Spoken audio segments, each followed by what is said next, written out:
बिस्मिल्लाहिर्रहमानिर्रहीम अस्सलामुअलैकुम। Cooking with आबी में खुश आमदीद। आज मैं बनाऊंगी बहुत ही मज़ेदार सी राजस्थानी मिठाई बूंदी के लड्डू। बनाना बहुत ही आसान है, बहुत ही मज़े की बनते हैं। तो चलिए रेसिपी स्टार्ट करते हैं। सबसे पहले मैंने यहाँ एक बाउल में तकरीबन 1.5 कप लिया है बेसन, जो हम घरों में आम इस्तेमाल करते हैं बेसन। इसको मैंने अच्छी तरह से छान लिया है।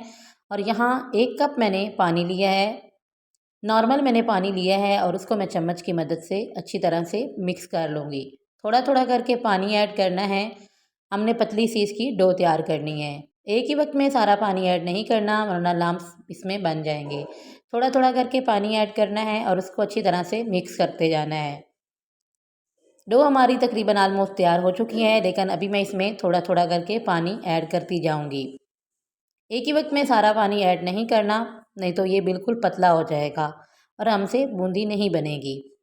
थोड़ा सा मैंने पानी ऐड किया है और इसके अंदर जो भी छोटी छोटी गुठलियाँ हैं या लम्प्स हैं वो मैं अच्छी तरह से मिक्स कर लूँगी। मज़ीद मैंने थोड़ा सा 1 टेबल स्पून के करीब पानी ऐड किया है और इसको मैं अच्छी तरह से मिक्स कर लूँगी।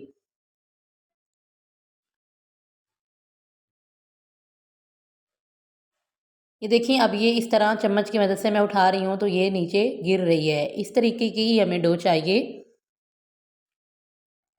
अब इसमें मैंने मज़ीद 1 टेबल स्पून के करीब पानी ऐड किया है, क्योंकि मुझे ज़रा ये थिक लग रही थी, और इसको अच्छी तरह से मिक्स कर लेना है। डो हमारी तैयार हो चुकी हैं। यहाँ पर मैंने ऐड किया है 1 चुटकी के करीब baking soda. Baking powder add नहीं किया, बल्कि बेकिंग सोडा ऐड किया है, जिसे मीठा सोडा भी कहते हैं।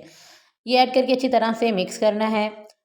और यहाँ मैं ज़र्दा कलर डाल रही हूँ, तकरीबन 1 चुटकी के करीब मैंने ऐड किया है, ताकि इसका खूबसूरत सा कलर आ जाए, जैसी बूंदी का कलर होता है। अब येलो या ऑरेंज कोई भी ऐड कर सकते हैं।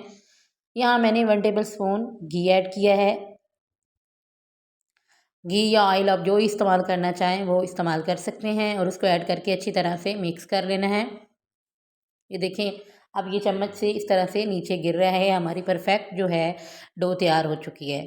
अब बूंदियाँ बनाने के लिए हमें कोई छानना या झारा चाहिए, जिसके लिए मैंने यहाँ डिस्पोजेबल गिलास लिए हैं। एक मैंने कील लिया है मेटल का, और उसको मैं प्लास से पकड़ कर फ्लेम पे अच्छी तरह से गर्म करके उसकी मदद से मैं सुराख कर लूँगी। अगर आपके पास वैसे ही घर में कोई छानना या झारा है तो उसकी मदद से भी आप बूंदियाँ बना सकते हैं। देखिए, ये कितना परफेक्ट हमारा छानना तैयार हो चुका है। इसकी मदद से मैं बूंदियाँ बनाऊँगी। तो आप भी इस तरीके से कोई भी पुराना गिलास वगैरह है उसकी मदद से बना सकते हैं। यहाँ मैंने कढ़ाई में ऑयल डाल लिया है और उसको मैंने अच्छा खासा गर्म कर लिया है। हाई फ्लेम पे मैंने उसे गर्म कर लिया है। आप डिस्पोजेबल ग्लास में मैं चम्मच की मदद से जो डो है वो डालती जाऊंगी, और देखें वो खुद ब खुद बूंदियाँ जो हैं वो नीचे गिर रही हैं। आपने इसको हिलाना नहीं है, बस इसको पकड़े रखना है और इसकी इधर उधर करते रहना है, ताकि एक ही जगह बूंदियाँ इकट्ठी ना हो। तो बस आपकी इस तरह से बूंदियाँ बड़ी आसानी के साथ रेडी हो जाएंगी। आपने इसको हिलाना नहीं है, बस इसकी साइड इधर उधर चेंज करते रहना है। पहले मैंने हाई फ्लेम पे बूंदी ऐड की है, लेकिन फिर मैंने उसकी मीडियम से लो फ्लेम कर दी थी, ताकि बूंदी जले ना। पहले हाई फ्लेम रखनी है कि बूंदी एक दूसरे के साथ जुड़े ना। 1 से 2 मिनट इसको फ्राई करने के बाद बूंदियों को मैं निकाल लूँगी।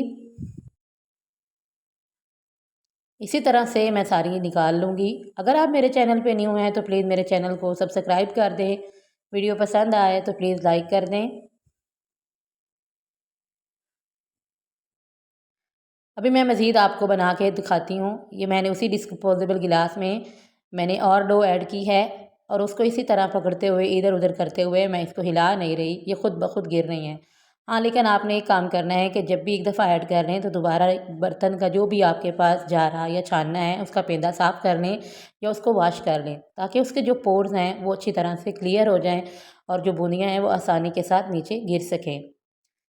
तो माशाल्लाह बहुत ही मज़ेदार सी बूंदियाँ हमारी घर पर तैयार हो चुकी हैं। बहुत ही खस्ता और कुरकुरी सी हैं।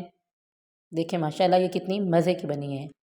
अब बूंदियों का शीरा तैयार करने के लिए मैंने कढ़ाई ली है, और उसमें वही कप मैंने जो मैं बेसन का लिया था, वही मैंने उतना ही 1.5 कप के करीब मैंने इसमें चीनी ऐड की है। मैंने 1.5 कप नहीं रखा, मैंने 1.5 कप से थोड़ा कम रखी है चीनी, और उसमें मैंने 1.5 कप पानी ऐड करके इसका मैं चाशनी जो है वो तैयार कर लूँगी। तकरीबन 4 से 5 मिनट तक इसको अच्छी तरह से पकाना है। यहाँ मैंने 1 चुटकी ऐड की है इलायची पाउडर, और यहाँ मैं 1 चुटकी के करीब कर रही हूँ येलो फूड कलर।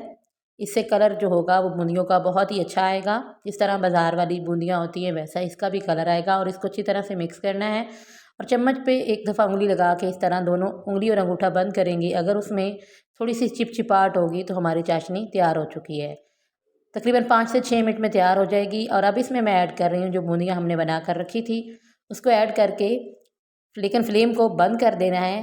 फ्लेम बंद करके इसमें बूंदियाँ ऐड करनी है और एक दफ़ा अच्छी तरह से हिला देना है। हिलाने के बाद दोबारा से फ्लेम को ऑन कर देना है। फ्लेम बिल्कुल लो रखनी है और इसका शीरा खुश्क होने तक इसको अच्छी तरह से पका लेना है। शीरा ऑलमोस्ट इसका खुश्क हो गया है, बाकी खुश्क होने तक इसे मज़ीद पकाना है। शीरा बिल्कुल खुश्क हो चुका है और यहाँ मैं ऐड कर रही हूँ इलायची के दाने। फिर से एक बार हिला लेना है। अब मैंने इसकी फ्लेम बंद कर दी है क्योंकि इसका शीरा खुश्क हो चुका है। और यहाँ मैं दरदरे से पिसे हुए बादाम ऐड कर रही हूँ। आप चाहें तो पिस्ता ऐड कर लें या मग्स भी इसमें ऐड कर सकते हैं। फिर से एक दफ़ा इसको मिक्स कर लेना है। अब मैंने इसकी फ्लेम बंद कर दी हुई है और इसको उतार लेना है और इसके गरम गरम ही इसके जो लड्डू हैं वो बना लेने हैं। हाथ पे पहले मैंने थोड़ा सा पानी लगाया है ताकि जो शीरा है वो हाथों के साथ चिपके ना, और इस तरह हाथों में पकड़ते हुए दबाते हुए इसके लड्डू बना लेने हैं। लड्डू बनाने थोड़े से मुश्किल हैं लेकिन बन जाते हैं। इस तरह दबाते हुए अगर हाथ पे पानी लगा के बनाएंगे तो ईज़िली बन जाएंगे। इसी तरह से मैं सारे लड्डू बना लूँगी। तैयार हो गए हैं हमारे बहुत ही मज़ेदार से बूंदी के लड्डू। बहुत ही सिंपल और आसान है, बहुत ही कम चीज़ों से बनते हैं। आपको कैसी लगी मेरी ये आज की रेसिपी? अगर पसंद आ जाए तो प्लीज़ लाइक कर दीजिएगा।